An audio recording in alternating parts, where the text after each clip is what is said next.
Xin chào tất cả các bạn. Cái mà để dùng để trang trí cho một cái bó hoa ấy, thì cái mà không thể thiếu đó chính là một cái nơ. Bởi vì cái nơ ấy thì nó là một cái để tạo cho cái điểm nhấn cho cái bó hoa của chúng ta nó trở nên đẹp và trở nên là nó sang trọng hơn. Thì hôm nay tôi sẽ hướng dẫn các bạn cách để chúng ta làm một cái nơ theo 3 kiểu khác nhau nha. Thì ở đây tôi sẽ sử dụng là 3 chất liệu khác nhau.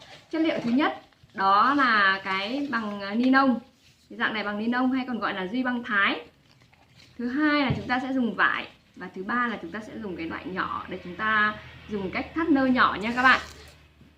Đầu tiên chúng ta sẽ sử dụng là cái nơ bằng ni lông như thế này, thì chúng ta sẽ dùng hai cái cuộn duy băng này chúng ta chập lại như thế này để chúng ta tạo khuôn nha.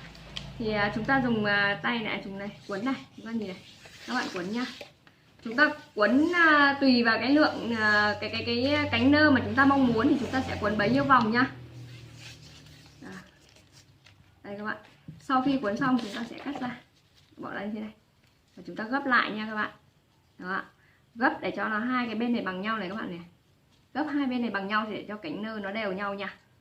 Tiếp theo chúng ta sẽ sắp cho cái này nó bằng nhau này, sắp cái này là bằng thì để chúng ta cắt nó sẽ đều nhá. Tiếp theo chúng ta sẽ cắt này.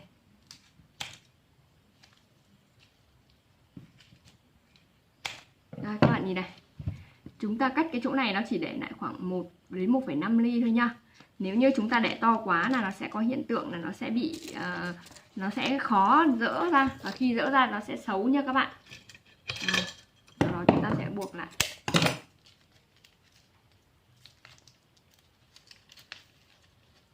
Đó, chúng ta sẽ buộc thật chặt lại nha.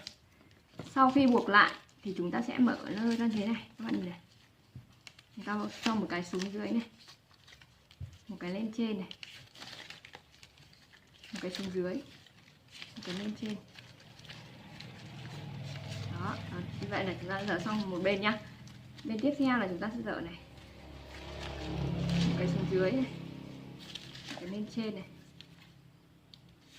cái lên trên này, cái xuống dưới này. Đó, thì nếu như chúng ta cắt cái chỗ này nhỏ này, cắt cái mối này nhỏ và hai bên này nó đều nhau, thì khi chúng ta mở ra thì cái nơ nó sẽ rất là bông đều nhá. Đây các bạn nhìn này, sau khi chúng ta mở ra thì nó sẽ bông đều như thế này. Ta quay cho cái này nó lên trên.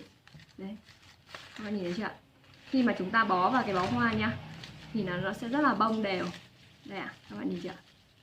Đó.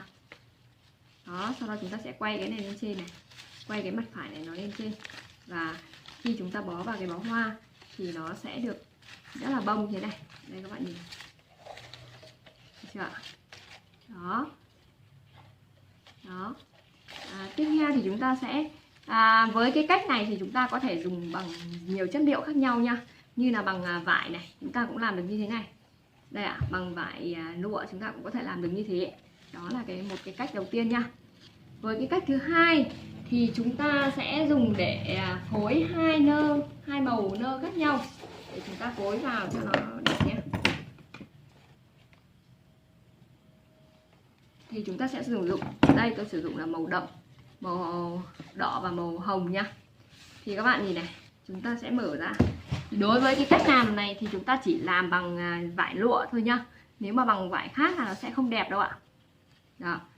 Đây nhá, chúng ta sẽ gấp, xác định cánh nơ nó tầm như thế này. Sau đó chúng ta sẽ gấp lại như này. Chưa? Nó gấp này. Đó. Sau đó chúng ta giữ chặt ở đây nha. Cái phần dưới này chúng ta sẽ quay một vòng. Chúng ta sẽ bắt chéo để cho quay cái mặt phải này lên trên này. Sau đó gấp lại. Được chưa? Sau đó chúng ta túm vào chỗ này và chúng ta sẽ bắt chéo một lần để cho quay cái mặt phải này lên. Sau đó chúng ta gấp lại. Được chưa ạ? Khi mà chúng ta gấp đến đây và chúng ta lại bắt chéo ngang thế này và chúng ta gấp lại. Được chưa ạ? Đây nhá. Sau khi chúng ta túm này thì chúng ta lại bắt một phát, bắt quay ngược lại để cho cái mặt phải này nó quay lên trên này các bạn này. Được chưa ạ? Quay cái mặt phải này lên trên. Đó. Sau đó chúng ta sẽ gấp lại. Đó. Đây nhá, cái này từ đây chúng ta cũng quay cái mặt phải này lên, vắt một cái, chúng ta gấp lại. Thì thông thường với cách này thì chúng ta chỉ cần làm mỗi bên 3 cánh nơ là đẹp rồi nha. Đó. Sau khi chúng ta gấp được như thế này thì chúng ta sẽ cắt. Và chúng ta sẽ dùng cái này chúng ta buộc lại.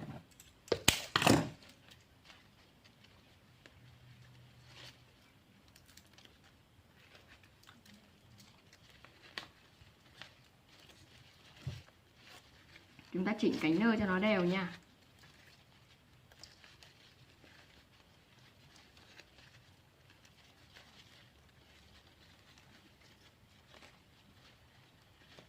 Đây ạ. Sau khi chúng ta được như thế này rồi thì cái phần tiếp theo là chúng ta sẽ sử dụng cái nơ mà chúng ta phối nhá. Thì các bạn hãy gấp một cái ở đây. Được chưa ạ? Sau đó chúng ta sẽ vắt lên đây. Làm tương tự như cái lúc nãy nhá. Đó, sau đó chúng ta vắt lên. Đến đây thì chúng ta sẽ phải vắt chéo một cái thì để cho nó quay mặt phải của cái nơ lên trên. Chúng ta gấp đến đây nha. Các bạn nhìn này, chúng ta sẽ vắt một cái. Rồi chúng ta quay này. Được chưa? Đó, đến đây chúng ta vắt một cái. Đó. Sau khi chúng ta buộc như thế này thì bắt đầu chúng ta sẽ phải buộc lại.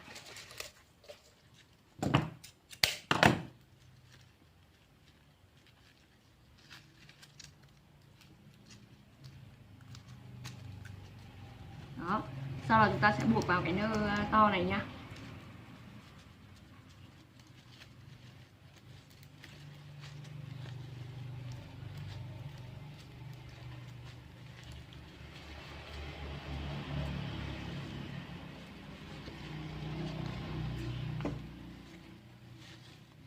Đây ạ.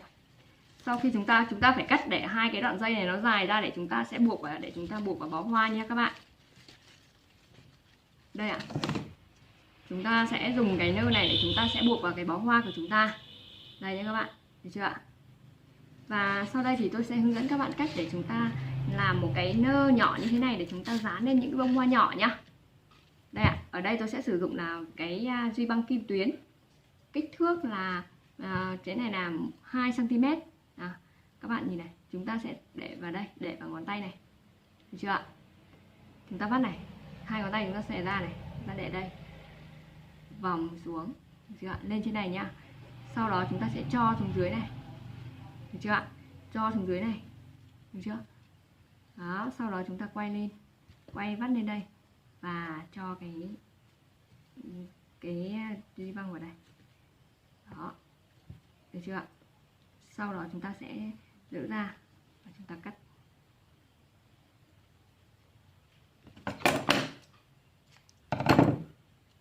Như vậy là chúng ta đã được một cái nơ nha. Đối với cái nơ này thì chúng ta sẽ dán lên những cái bông hoa của ốc quế, nó sẽ rất là đẹp. Đó. Tôi làm lại một lần nữa cho các bạn xem nha. Chúng ta xòe tay này. Sau đó chúng ta vắt xuống, vòng xuống đây ạ. Này, các bạn vòng đây nhé. Vòng vùng cái lỗ này. Tôi vắt lên, cho lên đây. Và chúng ta cho cái ngón tay này vào đây này, để chúng ta cho cái này cho nó dễ. Đó, sau đó chúng ta rít. Chúng ta phải rít thật mạnh nhá. Rít mạnh thì cái nơ của chúng ta nó mới giữ nguyên được cái độ dài của cánh mà chúng ta muốn. Sau đó chúng ta cắt. Đó. Như vậy là chúng ta đã được một cái nơ nha. Đây các bạn nhìn này. Đó. Nơ này thì chúng ta dùng để dán cái ốc quế rất là đẹp. Được chưa ạ? Vừa rồi thì tôi đã hướng dẫn các bạn cách để chúng ta làm một cái nơ nhìn nó rất là xinh xắn như thế này. Nếu như khi chúng ta buộc lên trên cái bó hoa ấy, thì nó sẽ bông lại nhìn rất là đẹp. Còn nếu như các bạn có bất kỳ một thắc mắc gì thì các bạn hãy comment ở bên dưới, mình sẽ trả lời các bạn nha các bạn. Và nếu như yêu thích thì các bạn hãy bấm like, share cho nhiều người biết đến cách làm nơ này hơn. Và các bạn nhớ rằng là mỗi buổi sáng tôi sẽ up một video để hướng dẫn, để các bạn có cái tài liệu để các bạn tham khảo và làm những cái bó hoa trong mùa lễ năm nay nha. Xin chào tất cả các bạn, hẹn gặp lại các bạn vào một buổi sáng ngày mai. Chúc các bạn một ngày mới vui vẻ, hạnh phúc và thật nhiều việc hanh thông trong công việc cũng như trong cuộc sống. Xin chào tất cả các bạn.